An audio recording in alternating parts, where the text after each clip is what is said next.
L'autonomie alimentaire, c'est un des piliers fondamentaux quand on parle de vie en autonomie. Moi, ça fait maintenant 3 ans que je construis un projet de vie en autonomie ici dans la forêt. Et l'une des premières choses que j'ai mises en place ici, c'est un petit jardin potager. Et depuis, chaque année, j'essaie de l'améliorer petit à petit avec le temps que je peux y consacrer. Parce que je suis un petit peu sur tous les fronts, les travaux de ma maison autonome, l'aménagement du terrain, l'acheminement aussi de tous les matériaux, tout à la brouette parce que je vis en site isolé, il y a plus d'1 kilomètre à pied de la route. Un potager productif, bien pensé, bien organisé, ça ne se fait pas en un claquement de doigts. Il faut en général des années pour que tout fonctionne harmonieusement parce que cultiver la terre, c'est un vrai savoir-faire. Ça demande de l'expérience, des connaissances, des compétences, des essais, des fiascos aussi parce qu'on n'apprend jamais aussi bien qu'en faisant des erreurs et surtout une belle biodiversité parce que sans elle, rien ne pousse vraiment bien. Il faut trouver un équilibre entre les plantes, la terre, le soleil, l'eau, les insectes, les animaux et l'humain aussi qui est au cœur de tout ça. Aujourd'hui, je suis très loin d'être autonome sur le plan alimentaire. J'ai encore tellement de choses à apprendre et à mettre en place. Et puis pour être honnête, je ne cherche pas non plus à être autosuffisante à 100% parce que j'aime aussi aller chez les producteurs locaux, aller chercher mes fruits et légumes à la ferme, rencontrer des gens, discuter, échanger et soutenir les petits paysans. Ça crée du lien. Pour moi, l'autonomie ne veut pas dire tout faire tout seul dans son coin, ce serait tellement triste. Le but pour moi, au contraire, ce serait plutôt de partager, d'échanger, de tisser des relations humaines. L'autonomie ne devrait jamais rimer avec isolement. Il y a donc différents niveaux d'autonomie. Alors certes, j'ai envie de produire de plus en plus, mais sans tomber dans le piège de vouloir tout faire toute seule. Ça serait épuisant et surtout tellement triste. Par contre, j'ai toujours une petite pensée survivaliste dans un coin de ma tête qui me pousse à réfléchir à quoi cultiver.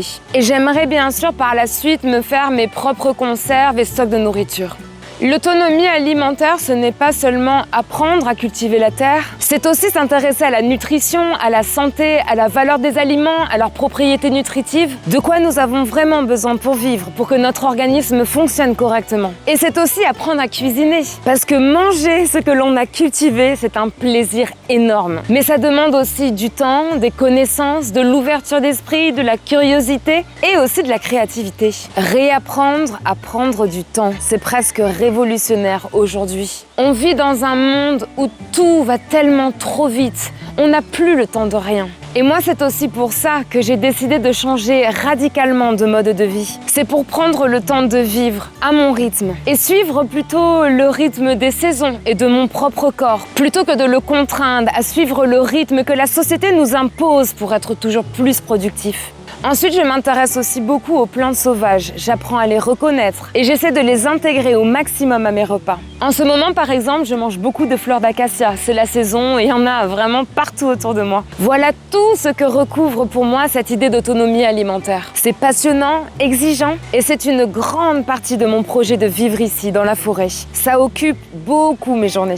Bienvenue donc dans cette nouvelle vidéo. Aujourd'hui, je vous propose un tour de mon potager où je vais vous expliquer tout ce que j'ai fait et tout ce que je vais essayer de mettre en place cette année. Le mois de mai, c'est une période magique au jardin. Tout explose de vie, tout pousse, tout bourgeonne et c'est maintenant qu'il faut planter. J'en profite pour saluer toutes les nouvelles personnes qui se sont abonnées récemment sur ma chaîne. Bienvenue! Un immense merci à vous aussi qui regardez régulièrement mes vidéos, qui likez, qui commentez, qui partagez. Merci infiniment pour votre fidélité. Merci également à tous ceux qui me soutiennent sur Tipeee ou qui ont commandé leur t-shirt ou leur casquette Sauvageon ou Sauvageonne. Ça m'aide énormément à avancer. Ça me permet d'acheter du matériel, des outils, des équipements et à faire grandir ce rêve un peu fou de vivre ici en autonomie dans la forêt. Je vous mets le lien Tipeee en description de cette vidéo. Allez, c'est parti pour le tour du potager. Le mois de mai, c'est un mois très joyeux au jardin, mais pour moi, c'est aussi un gros dilemme parce que j'aime bien laisser beaucoup de plantes sauvages, de fleurs partout au printemps pour les pollinisateurs principalement. Et quand je dois commencer à planter dans mon jardin potager, je suis obligée de faire des sacrifices. Et là, cette année, j'ai eu énormément de très jolis coquelicots, plein de fleurs sauvages qui ont poussé partout. Alors j'en ai laissé un maximum, mais j'ai été obligée aussi d'en enlever pas mal. Et ah là là, quelle tristesse, c'est tellement beau les coquelicots en plus. Mais bon, voilà, il faut bien essayer de trouver un équilibre entre la part de sauvage au jardin et la part de culture destinée à produire pour nous, les humains. La première chose que je voulais vous montrer, c'est la belle réussite de cette petite palissade fleurie qu'on avait fait avec un woofer. Et le but, c'était vraiment d'implanter au maximum des fleurs pour les pollinisateurs, parce que j'en avais pas beaucoup sur mon terrain au départ. Et là, vous voyez, c'est une belle réussite. Ils sont tous sur cette magnifique bourrache que j'ai implantée au jardin. Voilà, c'est le gros festin là, des abeilles, des bourdons, etc.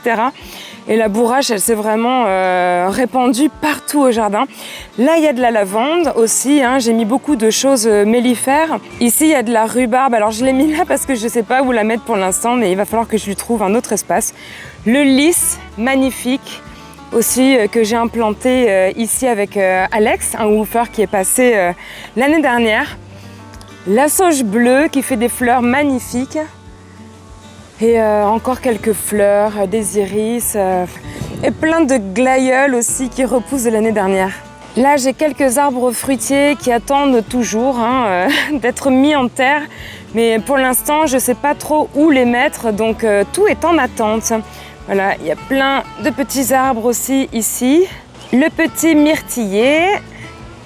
Là, c'est le coin des fraises et des framboises. C'est beaucoup de fraises des bois que j'ai repiquées un petit peu partout dans la forêt et que j'ai plantées ici, qui se sont bien développées. Je commence d'ailleurs déjà là à avoir des fraises. Vous voyez ici. Voilà, et bientôt ça va être l'orgie. J'ai planté aussi des fraises normales au milieu des fraises des bois. Et là, j'ai mes magnifiques iris en ce moment qui sont en fleurs et waouh, c'est vraiment très beau. J'ai planté aussi ici du thym et du romarin. C'est un espace qui est assez ensoleillé. Donc pour l'instant, ils sont tout petits, mais je pense qu'ils vont bien se développer par la suite. Le carré potager des artichauts. Alors je suis contente parce que cette année, les artichauts, c'est une belle réussite. Regardez, là, j'en ai quelques-uns un peu partout. Il y a plusieurs variétés, je ne sais même plus quelle variété j'ai plantée. Et au milieu, il y a des épinards que j'ai laissés monter en graines un peu partout. Et je dois avoir aussi un petit peu de poireaux, d'oignons, un petit peu dans tous les coins là.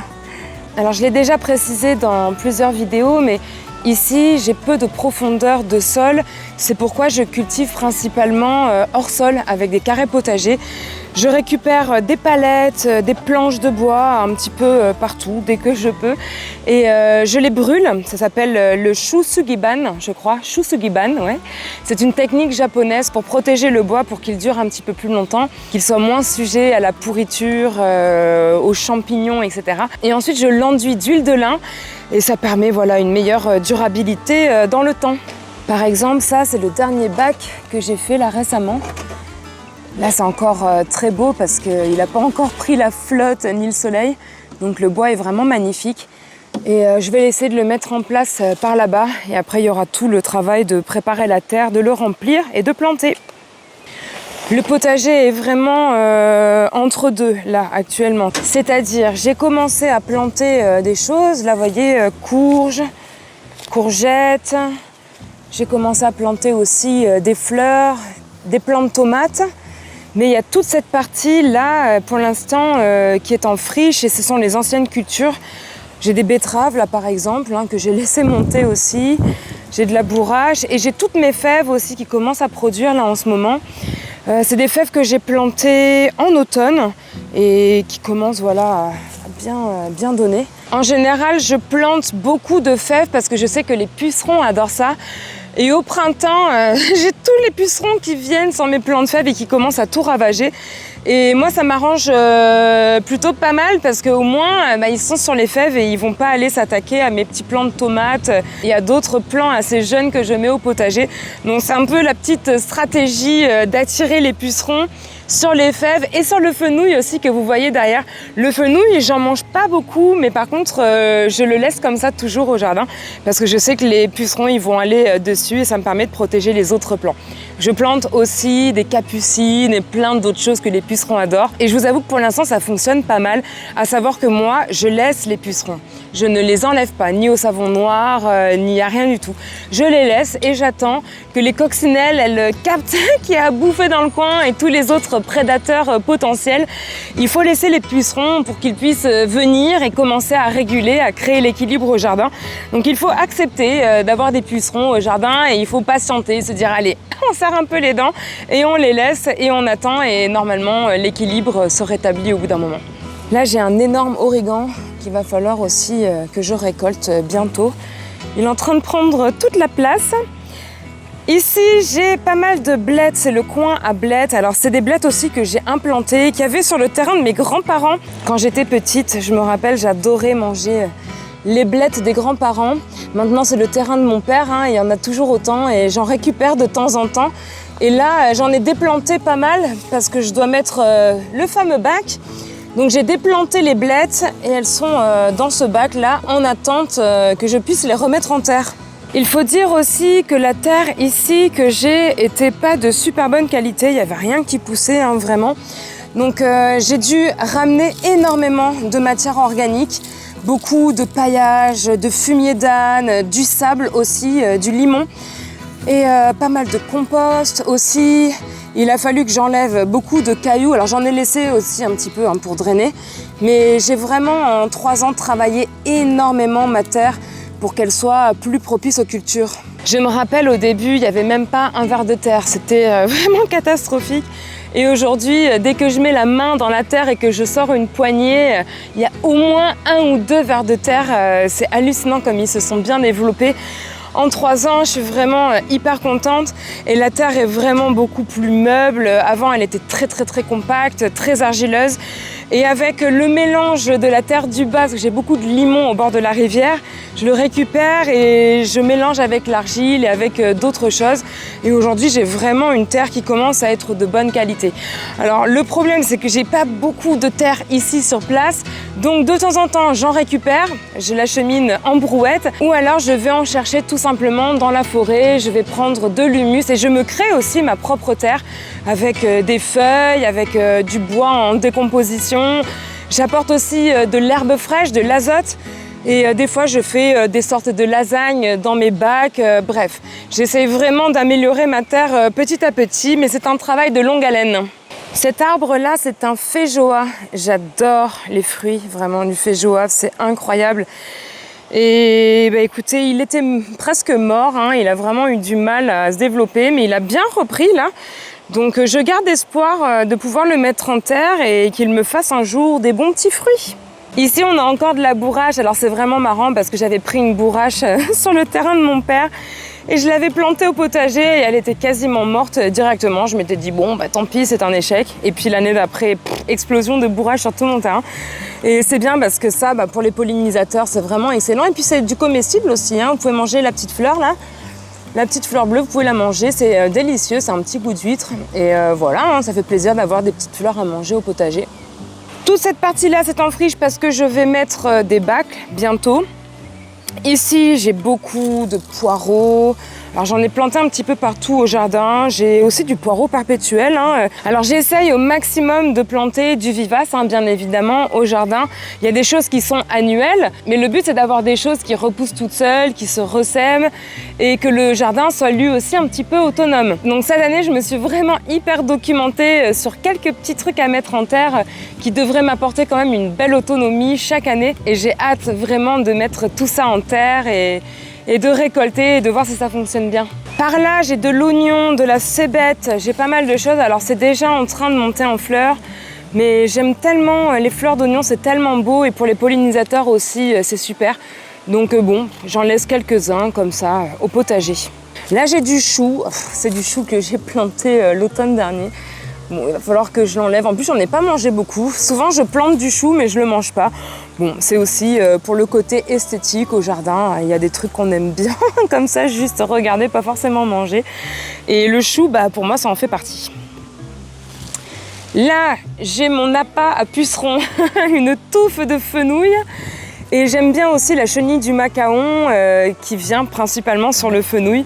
Donc là, elle n'est pas encore arrivée, mais je l'attends impatiemment. Mais voilà, c'est plutôt pour ça que je plante du fenouil que réellement pour moi. Pourtant, j'aime bien le fenouil, mais bon, j'en mange peu, j'en ai pas toujours envie. Bon, voilà. Là, j'ai un arbre à papillons que je n'ai pas encore mis en terre. Là, j'ai un nectarinier qui cloque chaque année. Et bon, j'ai pas eu le temps de m'en occuper non plus là, pour essayer de l'aider à lutter contre ça. Là, vous voyez, j'ai mis des coquilles d'œufs. J'ai planté de l'ail aussi parce que ça aide à limiter un petit peu la propagation du champignon, la cloque du pêcher.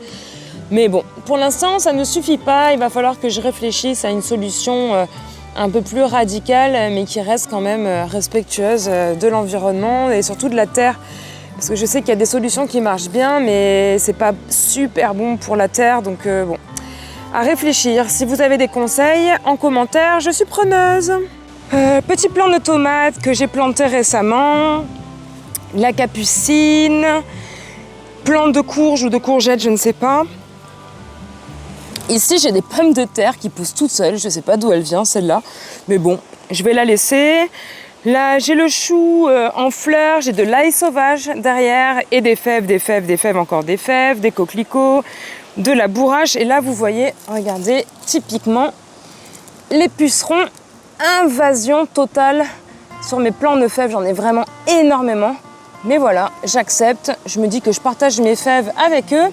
Et j'attends que les prédateurs s'installent doucement. Ici, j'ai une salade qui est en train de monter. Capucine, quelques salades aussi par ici. Salade, fèves, poireaux. J'ai commencé aussi à planter des fleurs. Alors là, bon, c'est des tout petits plants, mais vous voyez ici. Alors ça, c'est des tournesols qui ont poussé tout seuls. Ici, là. Voilà, les tournesols. J'ai planté aussi des fleurs. Là, il y a du zinnia, tournesol. Bon, j'ai mis pas mal de choses. C'est des glaïeuls aussi, des fleurs de calendula que je tente cette année et du basilic pourpre, plant de tomates, œillet d'Inde, glaïeul, encore du glaïeul qui pousse un petit peu partout. Et on passe ensuite à ce super grand carré potager que j'ai fait l'année dernière. Et là, écoutez, j'ai mis beaucoup de salades, des variétés de blettes. J'ai planté aussi des tournesols. Là, vous voyez, j'ai un petit plant de tournesol ici. L'année dernière, j'ai eu des tournesols géants. Alors, j'ai vraiment hâte de voir ce qu'ils vont donner cette année. Et là, j'ai pas mal de petites blettes aussi. Ça, c'est des semis que j'ai fait sous la serre et que j'ai mis en terre il n'y a pas longtemps. Bon voilà, j'ai pas mal de blettes et de salades parce que je suis une grosse mangeuse de feuilles. Moi j'aime beaucoup, j'aime beaucoup ça. Voilà, et j'ai plein de variétés différentes. Regardez cette belle salade là que je vais manger bientôt. Ah j'ai une petite pomme de terre là aussi qui pousse, je sais pas d'où elle vient. Et encore des oignons, des cébettes. J'ai planté de l'ail aussi, alors je sais même plus où, je vais vous dire. Et là vous voyez j'ai de l'ail sauvage. On est partout, ça c'est moi aussi qui l'ai implanté au jardin. Par ici, j'ai encore un joli bac potager avec plein de fraises des bois que j'ai planté ici. Et là, écoutez, on revient encore sur poireaux, cébettes, oignons, salades, plein de choses. Et alors, je sais pas comment ça se fait, mais j'ai des espèces de pêchers qui poussent partout. Alors, je les récupère et je les plante en godet en attendant de les mettre en terre ailleurs. Mais c'est vraiment bizarre. Enfin, ça ressemble à des pêchers. Dites-moi en commentaire ce que vous en pensez. Mais j'ai ça qui pousse partout au jardin. Et ça m'étonne parce que normalement, le pêcher, ça pousse pas comme ça tout seul partout. Enfin, c'est vraiment étrange. Là, j'ai pas mal de romarins aussi qu'il va falloir que je mette en terre. Mais je sais pas encore à quel emplacement exactement. Donc, ils sont en attente comme beaucoup de choses. Et là, regardez, magnifique. C'est la litière de mes chats. Ici, je plante des crottes, mais elles ne poussent pas. Ici, j'ai un petit clémentinier qui a eu du mal à se développer. Là, faudrait que je le mette en terre. J'ai mis de l'ail, d'ailleurs, tout autour. Mais je vois là qu'il commence à refaire un petit peu des feuilles et même à fleurir. Donc, à mon avis, il va commencer à s'adapter. Et je pense qu'il ira mieux d'ici peu de temps. Alors là, vous allez me dire, mais c'est quoi ce cercueil là derrière? Ça peut paraître étrange, hein, mais le bac potager que vous voyez juste en face, eh bien c'est la tombe de Méphisto, mon papy-chat qui est mort l'année dernière à l'âge de 18 ans, qui est ici, et j'ai récupéré aussi les ossements de ma petite qui était morte en 2019. Ils avaient grandi ensemble et ils s'aimaient tellement tous les deux que j'ai voulu les réunir. Et j'avais fait ce carré potager provisoirement en attendant de récupérer ce cercueil. Alors pour la petite histoire, c'est un cercueil que j'ai fabriqué moi-même pour un court-métrage il y a des années. Et il y a vraiment une valeur sentimentale, j'ai jamais réussi à m'en séparer. Et je savais pas quoi en faire parce que ça prend beaucoup de place. Et aujourd'hui, ça va devenir une jardinière géante. Et aussi donc la tombe de mes chats. Je trouve que ça fait un très joli mausolée pour venir se recueillir. Et on a planté avec Yann un arbre, c'est un clémentinier sanguin qu'on a appelé Méphisto, voilà, en l'honneur de mon papy-chat qui me manque beaucoup. Dans ce bac, j'ai planté aussi beaucoup de fleurs. Alors j'aime beaucoup les gerberas. Bon là, elles tirent un peu la gueule, hein, mais elles vont bien reprendre courant du printemps. C'est un bac aussi où j'ai mis pas mal de pommes de terre. J'avais fait d'ailleurs des très belles récoltes de pommes de terre l'année dernière. Ici, j'ai un tournesol qui pousse tout seul, qui a poussé tout seul, donc je suis super contente. Et pas mal d'ail aussi, un petit peu partout. Qu'est-ce que j'ai d'autre? Voilà, pommes de terre, hein. Bon, c'est cool. Et là, d'autres petits plants de gerbera qui ont réussi à passer l'hiver, hein. C'est des fleurs que j'ai plantées l'année dernière et elles sont en train de reprendre tout doucement. Ici, c'est le carré potager des aromates. Ça, c'est de la mélisse que j'ai implantée aussi. Ici, elle a carrément explosé, elle s'est hyper bien développée. J'ai 3 variétés de menthes différentes. Des menthes aussi que j'ai récupérées un petit peu partout autour de moi. J'ai de la sauge ananas. La verveine qui est en train de repousser tout doucement. J'ai de la verveine officinale aussi ici. Au milieu, bon, il y a de la cébette ou des oignons, je ne sais pas exactement, je me rappelle plus ce que j'ai planté, peut-être un peu d'ail aussi. Là, c'est le coin pour les chats, ça c'est de la catère. C'est une plante que les chats adorent, c'est comme de l'herbe à chat quoi. Donc j'ai les 2 matous là qui viennent régulièrement mâchouiller leurs feuilles de catère et ils se roulent, ils deviennent complètement dingues, ils adorent ça. Et là, j'ai planté un dahlia. Alors c'est ici que venait mon papy-chat Méphisto se prélasser au soleil à la fin de sa vie. Et j'ai voulu aussi lui dédier un petit coin avec des fleurs, avec des belles fleurs. Alors j'avais planté des dahlias l'année dernière, mais ils n'ont pas tenu. Là, j'en ai replanté cette année et j'espère qu'ils vont tenir. Bon, sinon, bah écoutez, j'en replanterai chaque année en l'honneur de mon papy-chat. Là, j'ai de l'aloe vera. Bon, il va falloir que je désherbe un petit peu. Parce que j'aimerais bien me faire un petit peu des préparations cosmétiques et aussi à consommer, parce que c'est très bon pour la santé aussi l'aloe vera. Donc là j'ai un gros aloe vera et de temps en temps il fait des rejets et je les mets dans des pots. Bon, pour l'instant il a du mal à se développer hein, parce qu'il ne fait pas assez chaud, il n'y a peut-être pas assez de soleil. Mais bon, écoutez, hein, pour l'instant, ça va, il a l'air quand même de bien reprendre là, on verra bien. Au niveau de mon sol, vous voyez là, j'ai mis un petit peu partout du broyat. Alors ça, c'est du broyat que je récupère chez mon père parce qu'il est jardinier paysagiste et il en a beaucoup sur son terrain. Mais j'ai acheté récemment un broyat, donc je vais pouvoir commencer à me faire mon propre broyat. Et j'ai récupéré aussi énormément de sacs en toile de jute et ça peut servir de paillage, hein. Donc c'est bien pour éviter que les herbes elles poussent un petit peu partout. Et ça protège aussi le sol, ça garde l'humidité et ça permet d'avoir un petit peu moins de sécheresse au jardin. Là j'ai fait toute une allée en sac de toile de jute. J'aime bien le style, je trouve ça chouette. Et pareil, hein, ça va conserver un petit peu l'humidité dans le sol, empêcher l'évaporation. Et je vais essayer d'en mettre vraiment partout au jardin. Oh, regardez, ici, il y a la tour à patates. Vous vous rappelez, pour ceux qui avaient suivi? Alors, c'est vraiment un test, hein, j'avais jamais essayé cette technique. En fait, j'ai planté des patates de tout en bas jusque tout en haut en alternant les couches. Bon, normalement, elles sont censées sortir un peu sur les côtés. Alors là, il y en a une qui sort. J'en ai une aussi là qui sort sur le côté. Mais bon, elles sortent surtout par le dessus. Donc, je pense quand même que je vais récolter quelques patates. Hein, ça sera déjà pas mal. Et moi, c'est surtout pour le gain de place que j'ai voulu tester cette technique-là. On verra bien dans quelques mois ce que ça va donner. Alors, là, c'est la to-do list. Tous ces plants-là que j'achète frénétiquement, compulsivement, j'achète trop. Dès que je vois des fleurs, j'achète. Dès que je vois des trucs, j'achète. Ça, c'est mon papy chat quand il était petit avec la petite. Voilà. Voilà, donc là, c'est toutes les choses que je dois mettre en terre cette semaine. Mais bon, j'ai énormément de boulot là, dans l'aménagement du potager.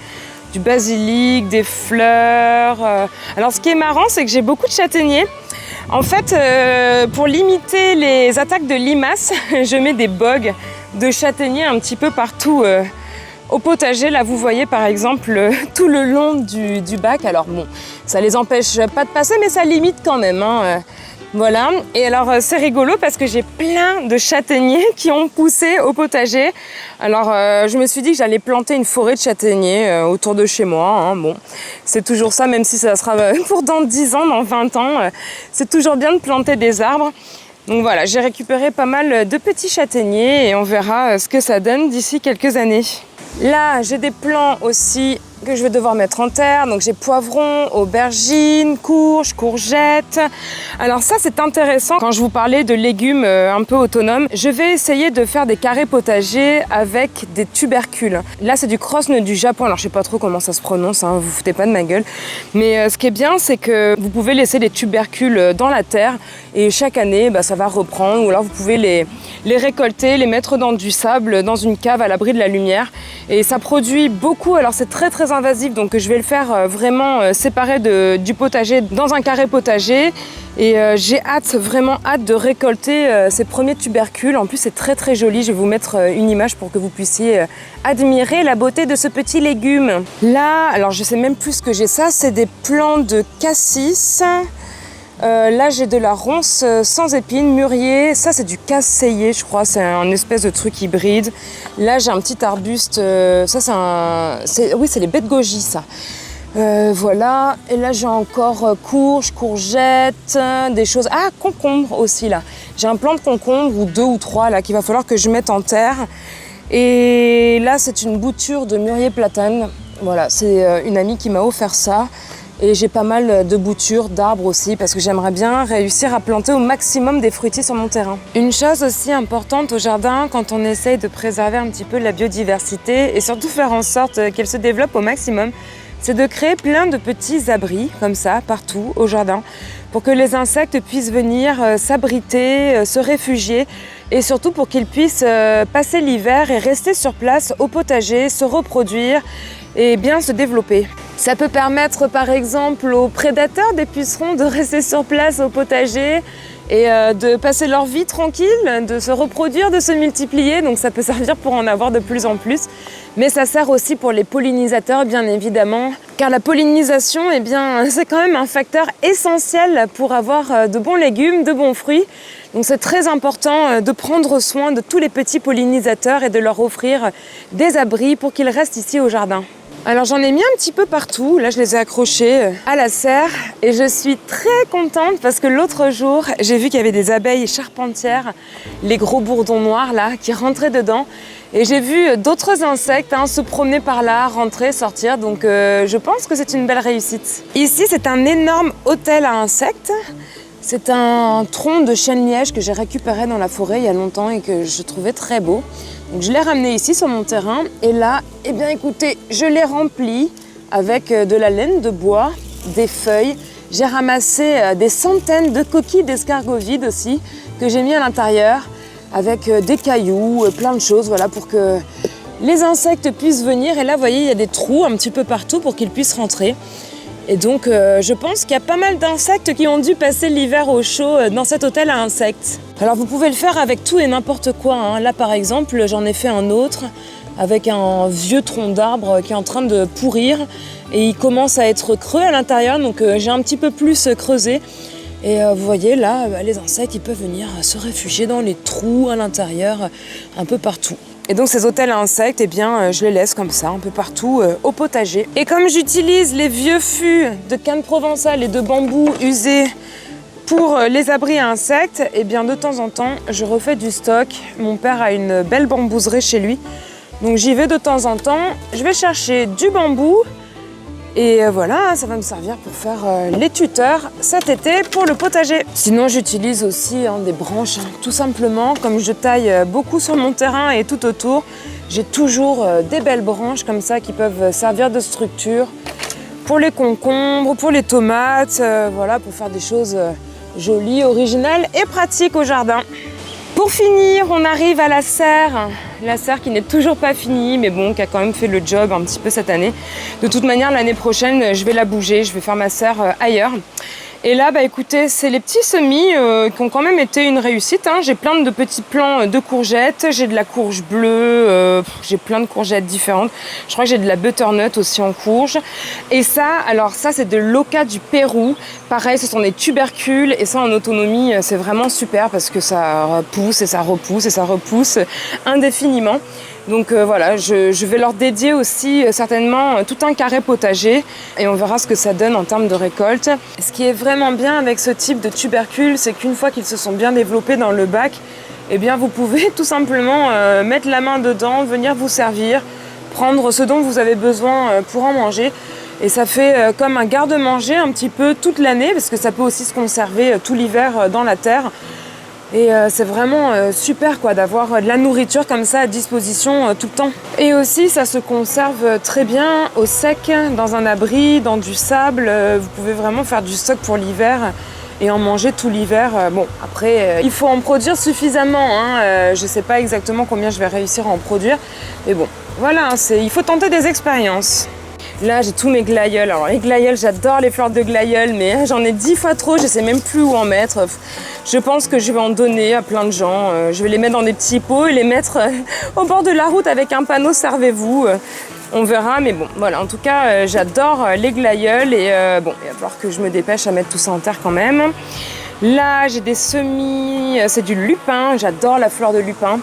L'année dernière, c'était plutôt un échec, mais bon, je réessaie cette année, là ça a l'air de prendre, donc on verra. Et là j'ai fait des semis de tournesol, mais je les ai déjà mis en terre. Là, je sais même plus ce que c'est, mais bon, c'est en train de pousser. Et j'ai mes semis de blettes, de choux et de la fleur. Là, j'ai de la zinnia, mais j'en ai déjà mis au jardin. Et là, c'est de l'hysope. Et ça, alors aussi, en autonomie, c'est une fleur qui est intéressante. Déjà, c'est très nutritif, il me semble. On peut tout manger dans l'hysope. Et je crois que c'est du vivace aussi. Elle repousse chaque année. Donc, je vais essayer d'en implanter un peu partout au jardin. Tous mes semis, je les ai faits dans des bacs à semis que je fais avec des palettes. Alors, celui-ci, on l'a fait avec Yann et ça avec ma mère et mon frère. Et j'ai adoré vraiment faire ces petits bacs à semis. Certainement un jour je vous ferai une vidéo où j'explique exactement comment je l'ai fait, mais c'est sympa, vous voyez, ça fait des petites étagères là comme ça, avec des petits compartiments. Voilà, bon là j'ai encore des fèves que j'ai pas pu mettre en terre et j'en ai tellement, faut dire. Ma réserve de pièges anti-limaces, là, toutes les bocs de châtaignes que je récupère chaque automne quand je vais faire ma petite cueillette aux châtaignes. Et je crois que ça y est, il me semble qu'on a fait tout le tour du jardin potager. Bon, vous voyez, ça a déjà été énormément de travail, mais il reste encore beaucoup de choses à faire, notamment de finir tous mes carrés potagers. J'ai fait un fichier Photoshop où vraiment j'ai designé tout le potager avec les mesures exactes, la taille des allées, etc. C'est important pour optimiser au maximum. Et bon, j'essaye de faire 1, 2, 3 bacs par an, mais c'est long. Ce qui est long surtout, c'est le remplissage. Le brûlage du bois aussi, c'est assez long de faire ça au chalumeau. Et ensuite, c'est vraiment de remplir, d'essayer de faire la meilleure terre possible. C'est énormément de boulot, mais j'aime tellement faire ça, voilà, c'est un plaisir. C'est un plaisir vraiment de travailler au potager. J'adore cette période, là, le mois de mai, c'est vraiment formidable. Toute cette effervescence au jardin, tous les petits insectes qui volent de partout. Là, en ce moment, j'ai énormément d'orvées. Ah oui, je vous ai pas montré, mais au tout début, quand j'ai créé mon jardin potager, j'ai mis des tuiles pour délimiter un petit peu mes espaces de culture et c'était une très bonne idée parce que ça garde beaucoup l'humidité, ça empêche l'évaporation et en dessous il y a énormément de vie et il y a beaucoup d'orvées en fait qui vivent sous les tuiles Et l'autre jour, on a enlevé 1 ou 2 tuiles et il y avait 4 ou 5 corvées. Et ça, c'est vraiment bon signe au potager d'avoir ces petits bestiaux là qui vivent, qui s'épanouissent. Je suis trop contente. Eh bien écoutez, je crois que c'est la fin de cette vidéo. J'espère qu'elle vous aura plu. Pensez bien évidemment, comme d'habitude, à vous abonner si ça n'est pas déjà fait, à me laisser un petit like, un petit commentaire. Ça fait toujours plaisir et ça encourage à créer toujours plus de vidéos. Aujourd'hui, c'est un jour un peu triste parce que Santiago, le woofer qui était là depuis 1 mois, eh bien, il s'en va, ça y est. Il est arrivé à la fin de sa mission, mais il va certainement revenir bientôt, donc voilà. Regardez, il s'est mis son plus beau sac en toile de jute sur la tête pour vous faire un petit coucou. Voilà. Nos vidéos. Et voilà, il y a Ellie là-bas dans le fond. Et on est en train de remonter toutes ces affaires en brouette et voilà, on est hyper contents et en même temps hyper triste qu'ils s'en aillent. Mais voilà, c'est la vie, les woofers vont et viennent, participent au projet, apportent leur aide, leur énergie et après on se dit au revoir et voilà. Et j'en ai qui reviennent des fois juste pour camper, pas forcément pour faire du woofing. Voilà, donc aujourd'hui, on va s'occuper du retour de Santiago et on a fait la fête hier, c'était super sympa. Voilà les amis, bon écoutez, je vous dis à bientôt pour de nouvelles aventures dans la forêt et j'espère que le potager aura bien avancé. Et tout le reste aussi, on attaque le chantier, surtout du terrain du bal à partir de fin mai.